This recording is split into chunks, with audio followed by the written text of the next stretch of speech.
bom dia a todos, novamente. É um grande prazer ver as pessoas às quais estou me dirigindo.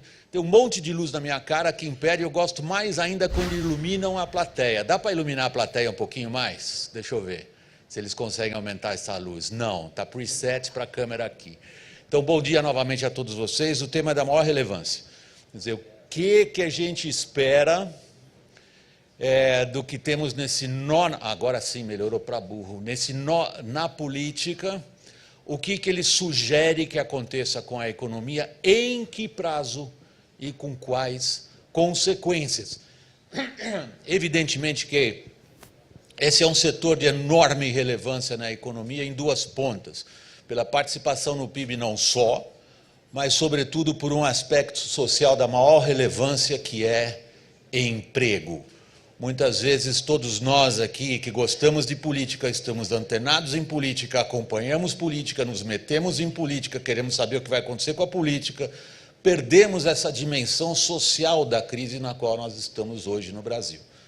Quando a gente fala, e eu vou terminar nessa frase, quando a gente fala em crise fiscal no Brasil, nós estamos, na verdade, falando de uma monumental crise social, considerando o fato de que cada real que sai de um cofre público no Brasil tem 75 centavos destinados a algum tipo de assistência, de pensão, de incentivo, de desoneração ou de ajuda. Então, crise fiscal no Brasil é a mesma coisa que crise social. E isto é um tremendo desafio político, que é o desafio que esse governo novo está tendo de enfrentar. Então, vamos iniciar, sem que os participantes tenham aquele célebre minutinho de reflexão, e eu gostaria de colocar todos eles em primeiro lugar, uma pergunta um pouco mais abrangente, para que todos possam inicialmente colocar qual é a perspectiva deles, começando por você, Gustavo. Uma pergunta sacana: você acha que vai passar a reforma? Bom dia a todos. Sim, tenho certeza que a reforma passará. E de fato, o que a gente comentou até agora, o que eu ouvi todos os comentários, quer dizer, esse é o fundamento a resolver, né? Então, uma vez resolvido esse fundamento, a gente começa a abrir outras frentes para efetivamente fazer o Brasil deslanchar. Os fundamentos estão bem, estão na pauta. A gente está com inflação baixa, a gente está com juros controlados, a gente tem capacidade ociosa na economia, né? Então, o fundamento a resolver está aí, e eu tenho convicção de que a gente vai aprovar a Previdência. Jair, a gente tem, evidentemente, num setor como esse, Jair, a gente tem a evidente demanda por funding. Estamos falando de uma dependência do mercado de FGTS. Agora, você representa uma instituição aqui central para o que se considera necessária a recuperação de todo o setor. Que alternativas possíveis existem, na sua opinião, como representante dessa instituição? Bom dia a todos. Acho que quando você Jair, fala, acho que você precisa aproximar um pouco mais o microfone. Quando você fala Obrigado. em funding, necessariamente temos que dividir em mercado social, dá para se dizer assim, quando você fala em Minha Casa Minha Vida, e o mercado deve-se dizer, já saindo da baixa renda, subindo para a média renda. Eu acho que nem precisamos dar um corte na média renda, talvez a parte mais de cima da baixa renda. Já estamos falando em fundings diferenciados. Para a área social, colocamos assim, Minha Casa Minha Vida, que é atendido pela FGTS, é necessário, na opinião da Caixa Econômica, mais atores do processo, buscando não sobrecarregar o FGTS. Se falou aqui em OGU pela manhã, o presidente da Caixa comentou sobre isso, sobrecarrega em demasia o número necessário para que o FGTS dê esse atendimento do funding. Então, nós entendemos que o funding é uma preocupação tem que ser uma preocupação do setor, tem que ser uma preocupação do poder público também estadual, poder público municipal, para que o funding fique mais diversificado e para que não dependa somente do repasse federal o funding para o atendimento dessa parcela, da grande parcela dos 7.700.000 moradias, que é hoje a defasagem que tem. Quando falamos em funding, ou seja, da última camada, dado a estabilização de juros, da última camada da baixa renda, já estamos falando de funding diversificados. Aí, nós da Caixa Econômica já, como o presidente também comentou, fizemos um bimestre realmente importante para o setor, importante para a Caixa Econômica, um bimestre de superação de resultados. Evidente que o tempo num setor como esse é de 6 meses, quando você começa a voltar a trabalhar, mas já estamos nessa recuperação de ofertar recursos às construtoras e ao mercado com esse funding da população. E aí também é uma preocupação e uma conversa importante com o setor, com a Abrainc, com outras entidades constituídas, para realmente buscar funding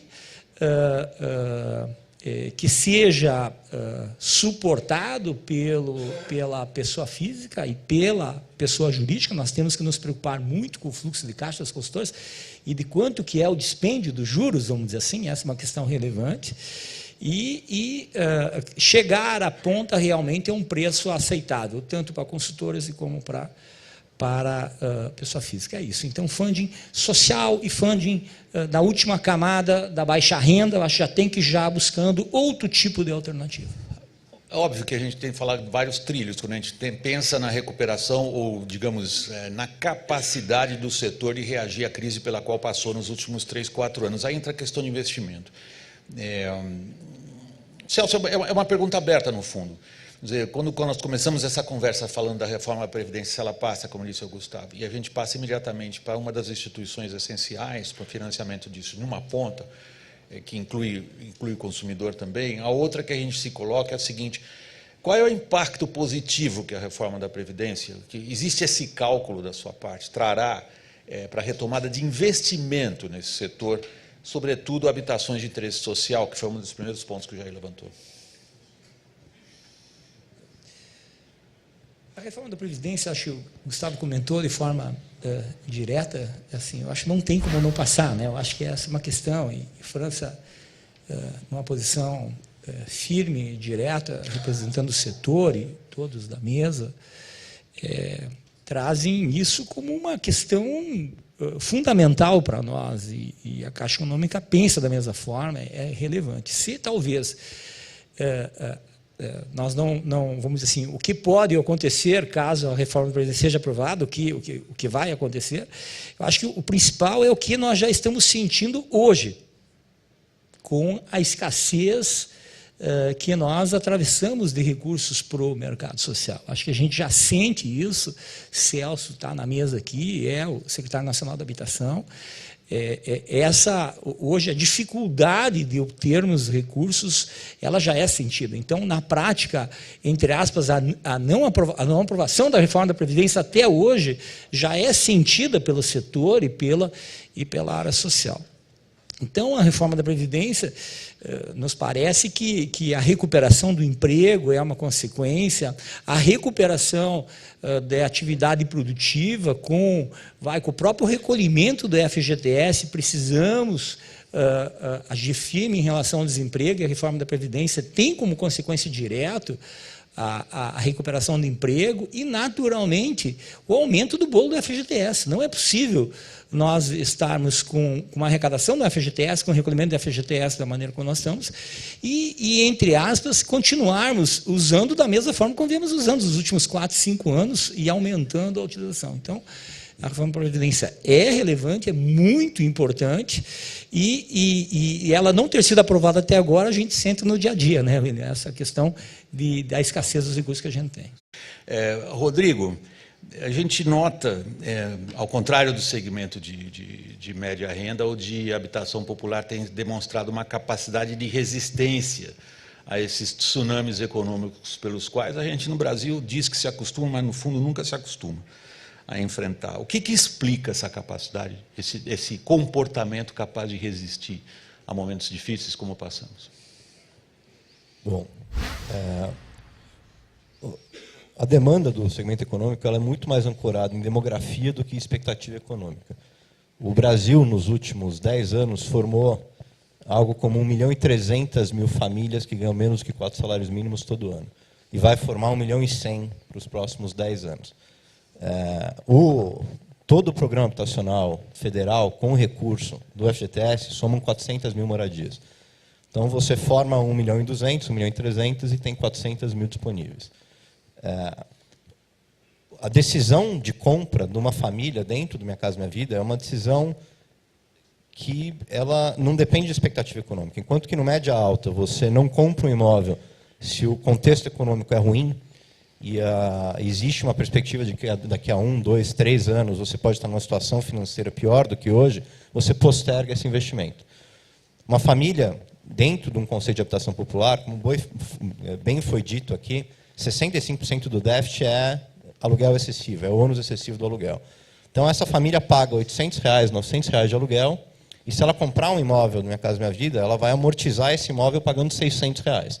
Essa equação ela funciona na crise e funciona fora da crise. Deixar de pagar R$900 de aluguel para pagar R$600 pela sua habitação funciona em qualquer contexto. Então, na verdade, a pergunta não é por que o setor é resiliente, tão resiliente. A pergunta é por que o setor não é maior. Porque se existe uma demanda de 1.200.000 e só 400.000 compram, por que ele não é maior? Vai, Rodrigo, você está levantando uma questão que eu tenho certeza que não é retórica. Você preparou a escada para você responder. Então, vamos lá. Por que não é maior? Bom, dado que você me perguntou por que o setor não é maior, basicamente não é maior pelo que o Jair mencionou aqui. É uma questão de funding. Hoje, o grande gargalo do setor é funding, é recursos para o setor. Existiria, se houvesse uma solução inteligente, sustentável para o setor, essa demanda poderia não ser 400.000 unidades, poderia ser 800.000 unidades. Então, deixa eu tirar o Celso da posição de espectador privilegiado. Investimento, Celso.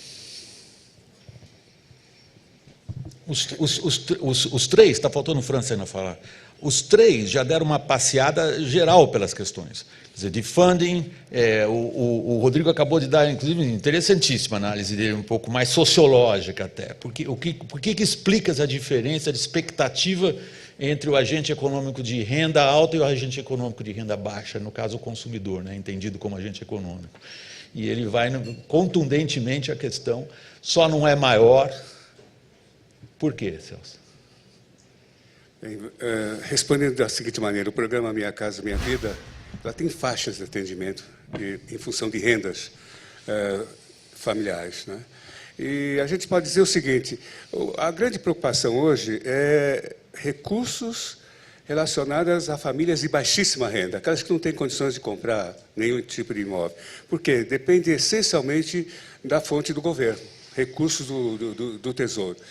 E enquanto que os demais ainda têm aí um mix, né, a ajuda do Fundo de Garantia de Tempo de Serviço, e que a gente chama de faixa 1,5, faixa 2 ou 3, que atende a famílias de baixa renda ou de renda maior.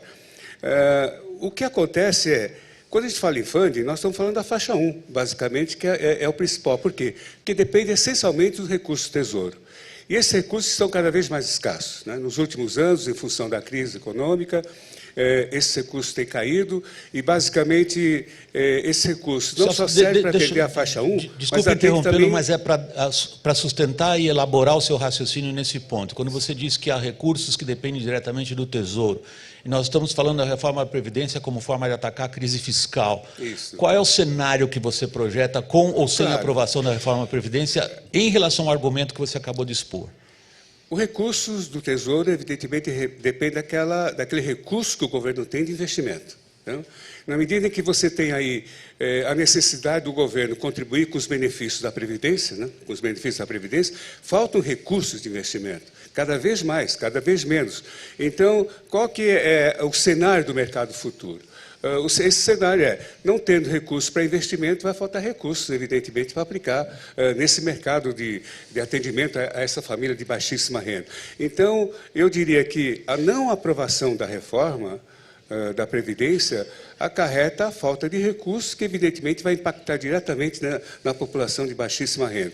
Não só de baixíssima renda, porque, na verdade, hoje nós temos aí os recursos do Tesouro como uma espécie de gatilho, de alavancagem para a utilização dos recursos do Fundo de Garantia de Tempo de Serviço. Então, eu diria o seguinte: ou se aprova a reforma da Previdência, eu diria que nem é questão de discutir se vai ser aprovado ou não, eu diria que tem que ser aprovado, né? Tem que ser aprovado, e diria mais, para que essa perspectiva comece a melhorar. E nós já estamos tendo dificuldades, com essa escassez de recursos do Fundo de Garantia do Tempo de Serviço, inclusive por conta do quê? Do próprio contingenciamento. Quer dizer, o contingenciamento chega para evitar gastos, digamos assim, que fogem do controle ou para manter o déficit público no seu nível, no seu patamar, e na medida que acontece o contingenciamento, a falta de recursos para investimento, começa a provocar aí um fluxo, um equilíbrio, digamos assim, na aplicação dos recursos para o programa Minha Casa Minha Vida. Então, eu diria que, tanto quanto acreditando que será aprovada a reforma, é acreditar que haja uma expectativa otimista do processo, para que o mercado possa investir, para que o mercado possa retomar a iniciativa. E hoje nós não podemos mais contar somente com recursos do Tesouro, nem com o Fundo de Garantia de Tempo de Serviço, que um depende do outro. Acho que nós temos que buscar justamente recursos do mercado. Hoje aqui nós tivemos as palavras que nos antecederam, que disseram muito da vontade da participação do mercado nesse novo processo, que é ir buscar realmente dos investidores, criando funding privado, digamos assim, para aplicação nesse mercado do programa Minha Casa Minha Vida. É sempre uma delícia para um jornalista pegar um raciocínio sofisticado e transformar numa manchete brutal. No caso dele, as manchetes hoje têm que caber em 140 toques, né? Seria: sem reforma, acabou. Sem reforma, o pobre é que vai se ferrar. Isso na linguagem de Twitter, né? Já que o pessoal taca tanto terror em rede social, de repente alguém começa a twittar essas coisas para ver o que acontece. Chama-se comunicação do governo.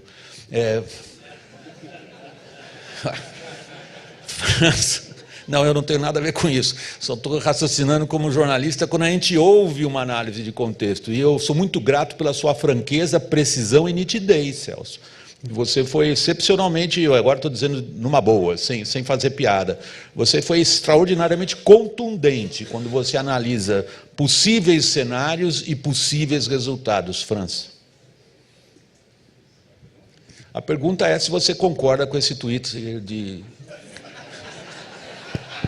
Eu esperava que você ia formular uma outra pergunta. O assunto estava esgotado. Não esgotou? Bom, eu acho que não tem outra saída. A gente já falou aqui no começo. Se não tiver reforma da Previdência, a gente vai ter um grande problema no país. O Celso está certíssimo e a brincadeira é importante, porque nesse país é interessante. Quando a gente fala de reforma, todo mundo olha, o empresário vai ser prejudicado. Não é o empresário prejudicado, é o trabalhador o prejudicado. Se você não tem casa, quem se prejudica é o trabalhador. O empresário do segmento de corporação, ele faz uma ponte entre um mercado que você tem demanda, ele vai construir para aquele mercado. E a demanda hoje existe em todos os segmentos, principalmente no segmento de baixa renda, que, como o Rodrigo falou, é muito triste você ver uma população vivendo na situação que vive de coabitação e de casas precárias, muitas vezes famílias vivendo no que eles chamam em um cômodo, que significa quarto, sala e cozinha, e todos dormem naquele cômodo, e quando chove, tem um incômodo da chuva na família. Então, a gente tem que pensar também naquelas pessoas que merecem moradia digna. Então, o que o Celso falou é muito importante. Quem se prejudica, se não tiver reforma da Previdência, é o Brasil todo, inclusive tá, a população de baixa renda. França, deixa...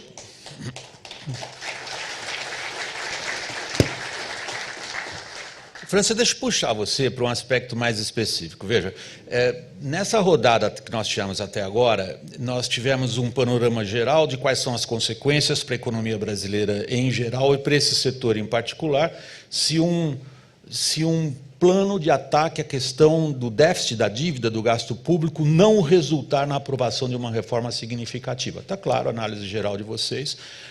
O Jair nos colocou diante já de um problema sério do setor, com ou sem reforma da Previdência. Nós temos um problema de funding. O Rodrigo mostra como que os diversos segmentos da população se comportam em relação às expectativas que eles alimentam quanto à situação econômica, e o Celso diz, olha, se isto de alguma maneira não se desenha, a capacidade de investimento aí está completamente comprometida. Agora, a França pergunta a você a seguinte, independentemente da questão fiscal, quais são os medidas de curto prazo? Por exemplo, agora acabou de sair a lei do distrato. O que essas medidas que a gente pode, um esforço didático, um esforço pedagógico, isolar, estou colocando entre aspas, por favor, isolar da questão fiscal em um momento, em que grau você enxerga medidas como estas alterando como a situação do setor? O assunto de extrato, a gente foca muito de extrato. Mas o que é distrato? Distrato é segurança jurídica. Segurança jurídica é respeito a contrato. Então, o que é muito importante, qualquer investidor internacional que resolva investir no Brasil, numa atividade produtiva, tá certo? Ou investir numa estrada que tenham contratos de longo prazo, ele só vai investir se ele tiver a segurança que aquele contrato de 10 a 20 anos, ele será realmente seguido à risca para que ele possa fazer investimento de longo prazo em setores importantes, como eu dei o exemplo aqui, seria o setor de infraestrutura. Portanto, o distrato é a ponta do iceberg para a gente tratar de um assunto fundamental, que é a segurança jurídica. Sem segurança jurídica, não existe país no mundo que atraiu investidor para entrar pesadamente com o capital e para ajudar realmente o crescimento dos países. Gustavo, essa é uma excelente provocação, no bom sentido que o França acaba de fazer. Especificamente a sua figura, que representa aqui, por exemplo, crédito e recuperação do Santander, por exemplo. O que mais você acha que contribuiria para esse problema central que o França levanta, que, aliás, afeta vocês diretamente, mas não é só específico do setor, quanto à segurança jurídica? Você mencionaria, eventualmente, um cadastro positivo, uma Câmara de Controle de Recebíveis? O que na visão do seu segmento de mercado, contribuiria, de alguma forma, para a segurança jurídica? É fundamental. A segurança jurídica é fundamental para todo o setor, obviamente, e para a gente atrair essas opções de funding que foram mencionadas. Então, de fato, existe a necessidade de a gente ter opções de funding diferentes das opções de funding atual, simplesmente porque a demanda, o déficit habitacional é enorme. Se a gente verificar o potencial para os 10 anos em termos de investimento no setor, a gente está falando de bilhões e bilhões de reais, acho que são 300 bilhões de reais por ano nos próximos 10 anos, é muito dinheiro, e a gente tem que ter fontes alternativas de funding. Para você ter fontes alternativas de funding, você tem que efetivamente ter segurança jurídica, então a lei do distrato é importante, mas você tem que também ter outros mecanismos que tiram toda e qualquer insegurança do processo, certo? O investidor estrangeiro, internacional, se ele quiser investir, por exemplo, numa liga potencialmente no futuro, que ela pode ser até indexada em dólar, ele vai querer entender como funciona todo o processo, desde a origem, né, quando você concede o crédito, como você monitora o crédito, né? Então, para monitorar o crédito, você potencialmente pode ter uma câmara de controle de recebíveis, que dá luz e dá controle para todos os recebíveis que existem no setor, e dá lastro para o setor, potencialmente, né, para a gente usar esse lastro como fonte de funding, né? O cadastro possível, obviamente, porque você, quando concede o crédito na pessoa física, você vai ter mais segurança que esse crédito vai ser bem sucedido.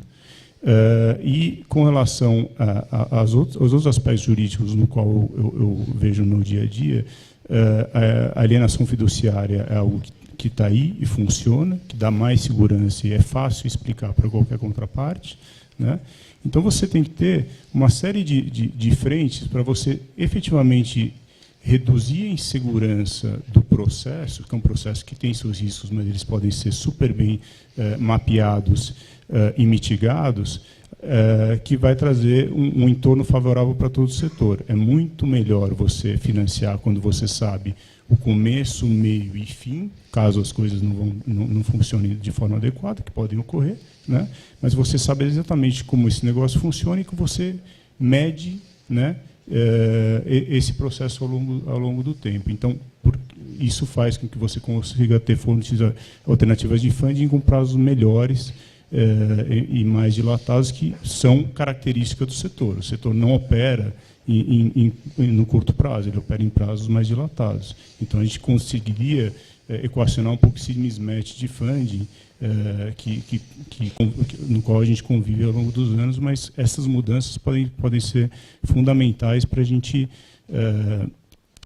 perseguir esse novo cenário. Rodrigo e Jair, na sequência, o que na avaliação de vocês contribui ou não para melhorar a segurança jurídica? Na minha avaliação, mais importante do que a insegurança jurídica é a insegurança regulatória. Porque o setor, falando de habitação popular, é um setor hoje 100% dependente de um programa de governo, de um funding pseudo-governamental, que é o FGTS. E o FGTS, hoje, ele tem um balanço insustentável. O próprio orçamento do FGTS prevê que a liquidez do fundo termina em 4 anos, ou seja, o próprio FGTS diz algo tem que ser feito, porque do jeito que está não dá. E isso não independe ainda de todas as pressões da sociedade que tem sobre o fundo. Existem, com frequência, projetos de lei para que se aumente as mecânicas de saque, para que se mude a remuneração da FGTS, porque esse é um assunto mal resolvido dentro da sociedade. O FGTS é percebido pelos agentes econômicos como sendo algo que, se no passado ele promoveu uma estabilidade no emprego, hoje ele opera no sentido contrário, porque ele é uma poupança obrigatória que você pode sacar. Então, e mal remunerada, que é uma queixa frequente. É até interessante, ela deixou de ser mal remunerada, mas ela tem o estigma de ser mal remunerada. O FGTS, nos últimos 3 anos, deu uma rentabilidade equivalente à poupança. Só que isso já caiu no entendimento popular que poupança é bom e FGTS é ruim, por alguma maluquice. Então, na minha concepção, eu trabalho numa empresa de capital aberto e todas as empresas do setor elas são negociadas a um desconto muito grande com relação a empresas de outras indústrias. Quando você fala com os investidores, mas por que isso? A resposta é sempre a mesma. Você tem um risco regulatório. Então, independente da constância da demanda, da rentabilidade das empresas, os investidores eles têm um receio de investir nesse setor pela questão regulatória. E o que você diz para eles?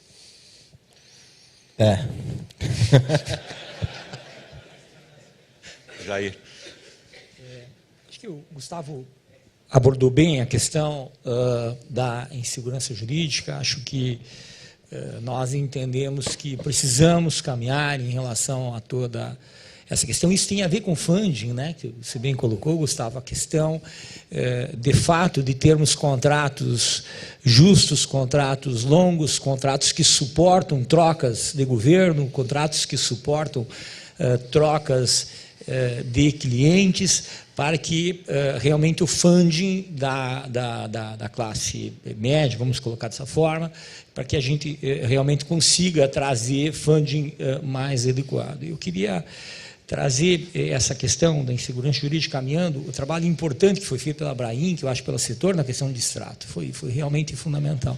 Mas temos mais pontos para caminhar, além da insegurança jurídica também, que é a questão das instituições ficaram com o cliente por 30 anos. Né? Hoje, o financiamento habitacional de 30 anos. Então, além da insegurança jurídica, que é algo que nós temos que cada vez conversar mais, é a retomada dos imóveis também. Né? Como que o setor, como que os bancos, como que o sistema como um todo, o setor como um todo, pode fazer frente realmente a essa insegurança, vamos dizer assim, do sistema, né? Trazendo a insegurança jurídica, trazendo a questão do distrato, que foi realmente traz o distrato, acho que realmente traz uma segurança jurídica, a aprovação da lei em relação a isso, mas também traz para o sistema todo uma queda dessa questão para os provedores de funding, né? Isso traz uma insegurança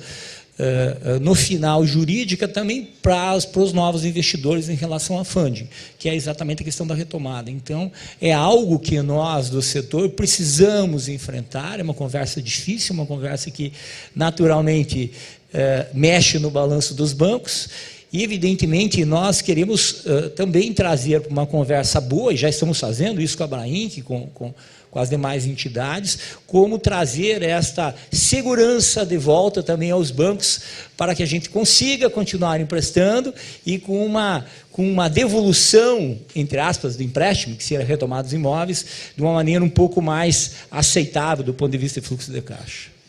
Celso, olha para as pessoas à sua esquerda e faça a leitura quase sociológica, digamos assim, que eu faço nesse instante. Você vê o presidente de uma importante entidade de representação, como se dizia antigamente, representação de classe. A expressão caiu em desuso, mas ela significa, é uma entidade que congrega atores importantes num setor essencial para a geração de emprego e prosperidade.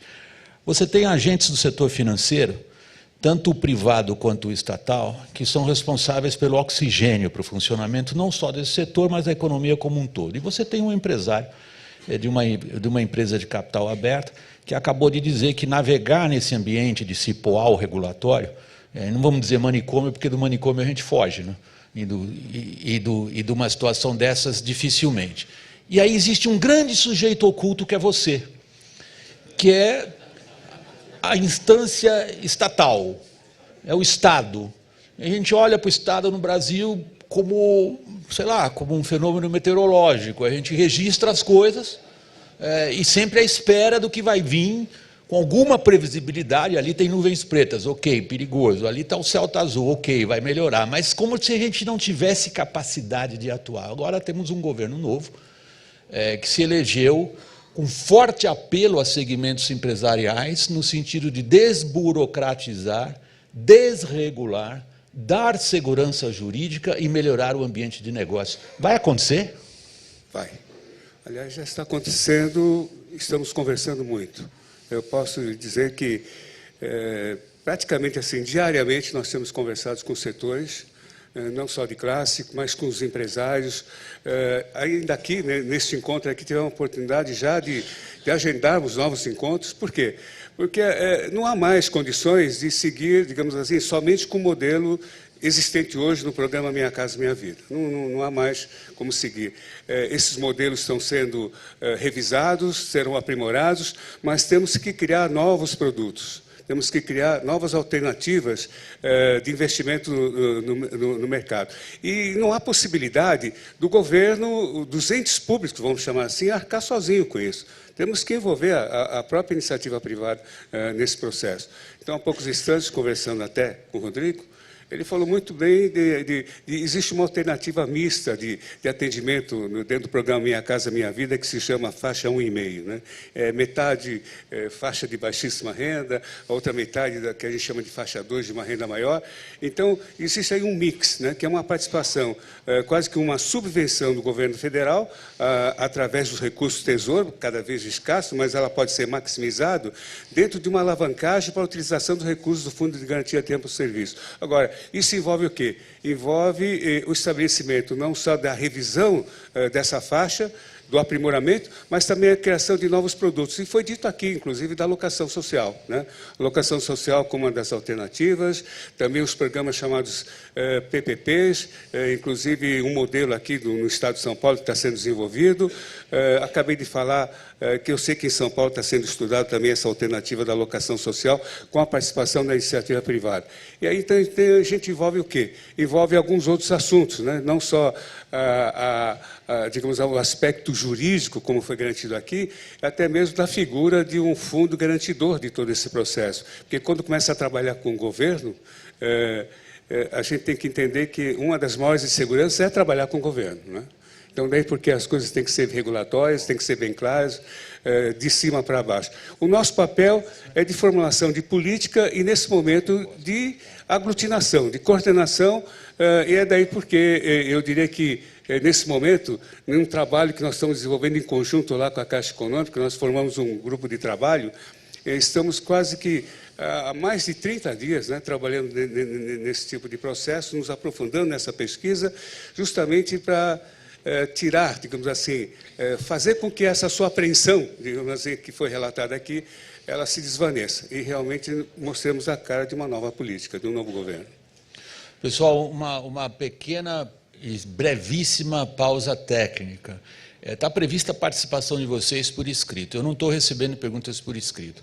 Eu tenho mais 13 minutos nesse segmento do nosso evento e eu queria abrir a palavra a vocês. Se alguém se dispõe, tem a coragem de levantar e usar a voz impostada e fazer a pergunta, abriremos aqui as perguntas para o público. Senão, eu tenho mais perguntas a fazer aos 5 participantes. Mas acho sempre muito bom e extremamente útil essa interação. Então, eu vejo um braço levantado aqui, vejo outro braço com um papel levantado ali em cima, a luz me atrapalha um pouco. O nosso colega ali em cima levantou a mão primeiro. Você se arrisca a gritar a sua pergunta? Se por acaso eu ouvi o resto não, eu a reproduzo, por favor. E, por favor, a gentileza de se apresentar. Bom dia. Bom dia. Arnaldo Basília, Associação Abrava, de ar-condicionado.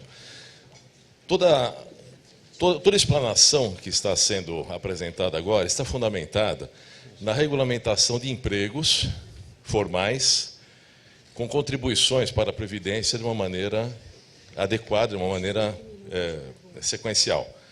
Okay. Só que nós estamos gerando profissionais que preferem ou que são obrigados a trabalhar na informalidade e que não necessariamente participarão dessa contribuição previdenciária para o futuro. Isso não é um paradoxo? Em que momento, em que intensidade se considera essa nova realidade dos empregos que estão sendo gerados? Obrigado pela pergunta concisa, objetiva e breve. Senhores, todo mundo quieto? Jair, vamos embora. Sim, senhor, vamos responder. Muito interessante que você comentou, e se nós não passarmos a ter, ou então a volta das contribuições ao FGTS, e isso tem ocorrido, acho que ao nosso lado, os nossos filhos, pessoas cada vez mais em informalidade e a não contribuição, exatamente vai vir hoje no maior irrigador do sistema social da habitação, que é o FGTS. Hoje são 60 bilhões de reais previstos para esse ano. Rodrigo comentou que a previsão é 4 anos, eu acho que é 4, 5 anos, fala em 2022, 2023, e necessariamente corre para que funding que vamos utilizar. Essa é a questão. Se o recurso do FGTS, 60 bilhões para esse ano, ano passado foram 69, 70 bilhões de reais, e que irriga essa dinâmica toda, que não é só da baixa renda, o Celso comentou sobre isso, acaba irrigando, acaba dando uma dinâmica para o setor de troca de imóveis, de aquisição de imóveis de mais alto valor, e assim, naturalmente, que é o processo da economia. Se nós não acharmos outras alternativas, que seja a criação de outros fundos, e que realmente possamos, entre aspas, formar condomínios, e que observem isso a situação social das pessoas de mais baixa renda, acaba que o funding para a baixa renda vai acabar esvaindo, e, naturalmente, a dinâmica do setor vai acabar sofrendo consequências. Se o setor é realmente empreendedor, se o setor realmente é criativo, talvez a gente vai enxergar nesse momento, quando o FGTS não tiver mais recursos para operar. Acho que é uma questão muito relevante. A próxima pergunta vem aqui do centro da Plata. Aqui, por favor. O microfone está chegando à sua mão? Tá, ótimo, obrigado. Bom dia, Wilton Machado, CCB Construtora de Goiânia.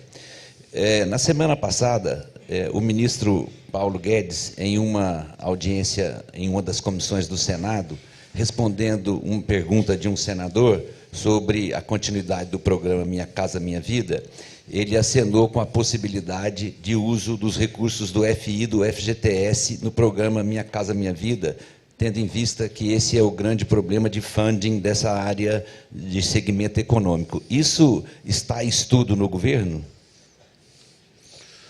Celso? Bem, primeiro, francamente, foi uma boa notícia, que também nós ouvimos. Realmente, esse compromisso, digamos assim, público, do ministro Paulo Guedes de não faltar dinheiro para o programa Minha Casa Minha Vida, pelo Fundo de Garantia por Tempo de Serviço, realmente foi uma notícia ótima, alentadora. Eu queria, só para comentar todo esse processo, é que o FGTS, ela não só é um dos principais fundos de financiamento de longo prazo, com financiamento, digamos assim, com juros baixíssimos, né? E qual a nossa preocupação?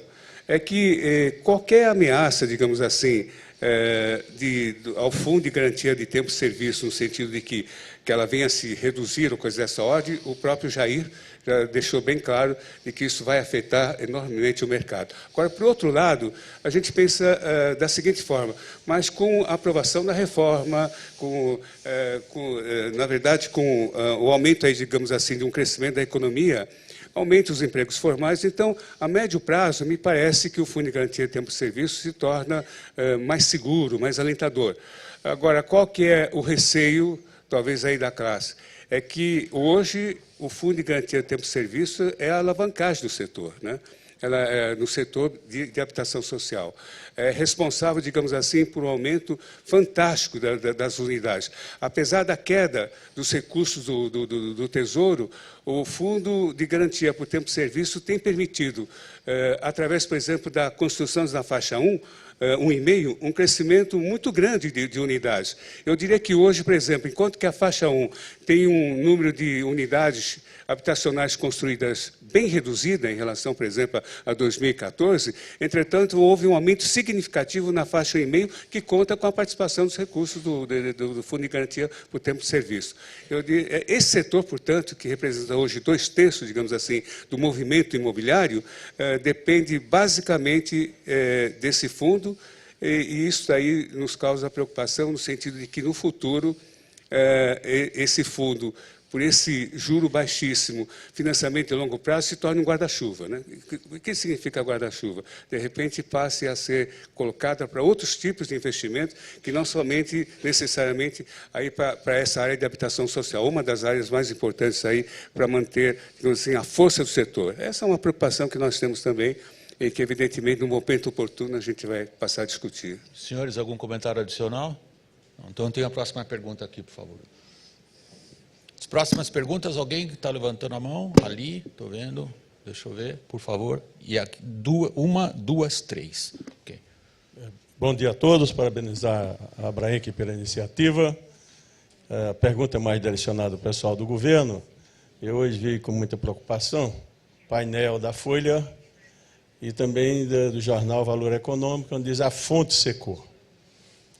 Lembrando que eu estou presidente do Sindicato dos Trabalhadores da Construção Civil de São Paulo, vice-presidente fundador da Central Força Sindical e conselheiro do FGTS, e o assunto eu acho que nos interessa muito. Mas a fonte diz, do jornal, 450 milhões deixaram de ser pagos às construtoras. E, por conta disso, 50 mil empregos diretos correm o risco de desaparecerem, o que dá 150 mil empregos indiretos, né? E a pergunta que eu faria, dadas todo o esclarecimento da Caixa, né, o que a gente fazer? Primeiro, para pagar esses 3 meses, né, que estão atrasados. As construtoras desesperadas e o trabalhador começa sem receber, não tem outra alternativa, né? Segundo, o que nós fazemos com isso tudo para que a gente possa garantir ainda mais a arrecadação do FGTS quando tem várias propostas, carteira verde e amarela, que foge de pagamento de fundo de garantia, e a gente vê secando cada vez mais, e o fundo de garantia, quando foi criado, era exatamente para garantir o trabalhador no desemprego, mas também financiar infraestrutura. E nós temos, para concluir, 4.772 obras paradas, e o governo tem expectativa, pelo menos, de recomeçar algumas. Muito obrigado. Celso, eu vou começar por você, porque você aqui é o governo.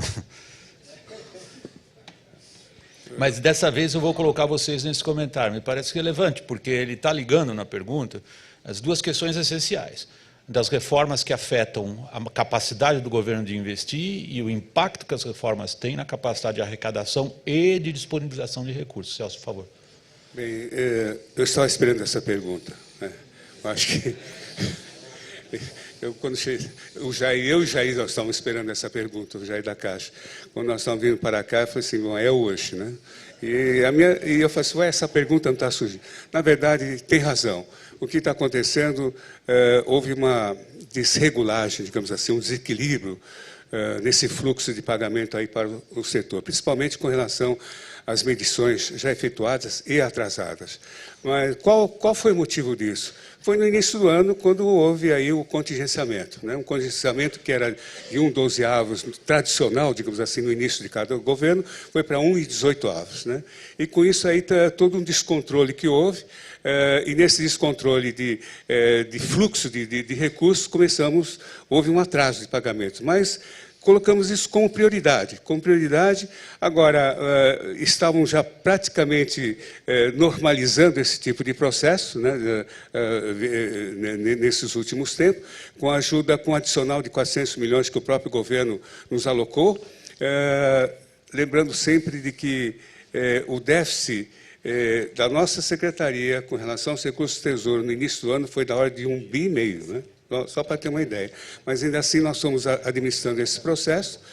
Houve essa negociação do Ministério do Desenvolvimento Regional com o Ministério da Economia, houve essa ajuda de 460 milhões, nós conseguimos colocar isso no mercado, mas está faltando.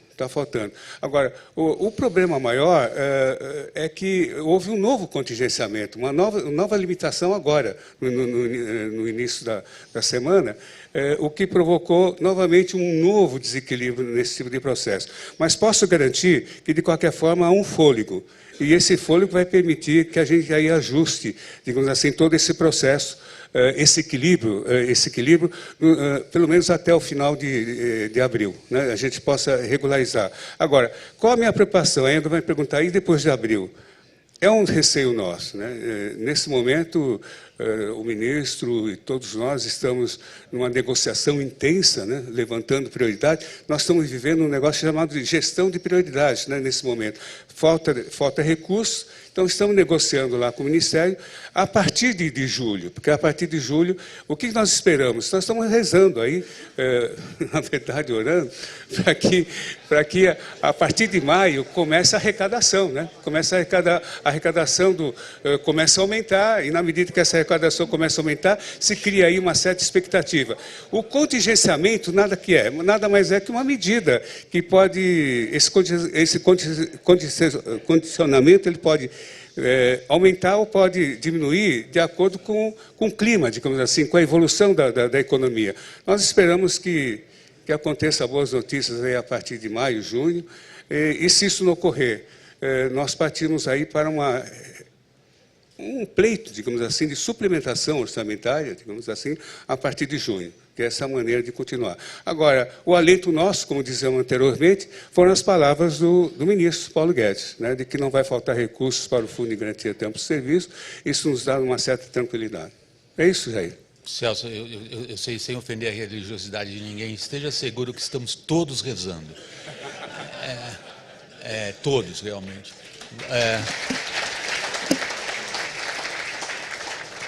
O França me avisou com toda a gentileza que nós estamos estourando demais o tempo. Eu sinto frustrar quem já se apresentou para fazer perguntas, mas eu tenho tempo para mais uma. E era um colega que se apresentou aqui do centro acho que foi você, né? Um cidadão com óculos. Desculpe eu me comportar assim, é que essa luz no rosto eu mal consigo identificar as pessoas. Peço desculpas. Obrigado. Bom dia. Nós tivemos a notícia que hoje o presidente da Caixa Econômica Federal, ele já se manifestou que a oferta de crédito imobiliário pode dobrar com a securitização de ativos de créditos imobiliários da Caixa Econômica.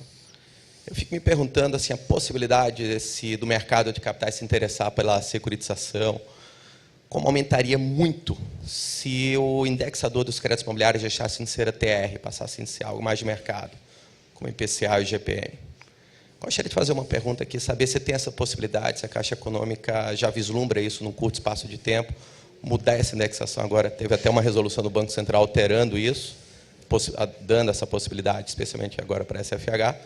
Se a Caixa vislumbra, num curto espaço de tempo, alterar esse indexador para créditos imobiliários passarem a ser corrigidos pelo IPCA ou IGPM.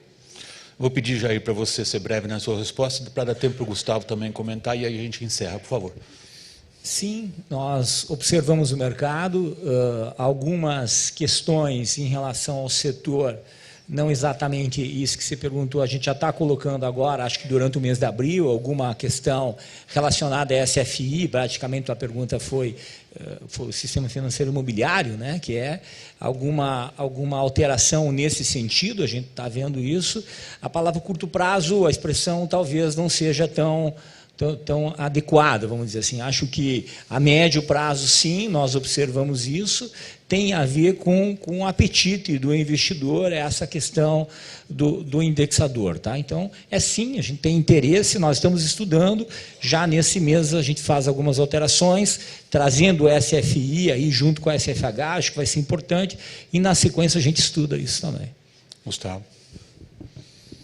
Naturalmente que sim, é parte da evolução dessas fontes de funding, né? A gente está discutindo agora quais são a gente está discutindo a questão de uma fonte de funding específica, a gente está falando de outras alternativas de funding, e é natural que a gente tenha outros indexadores.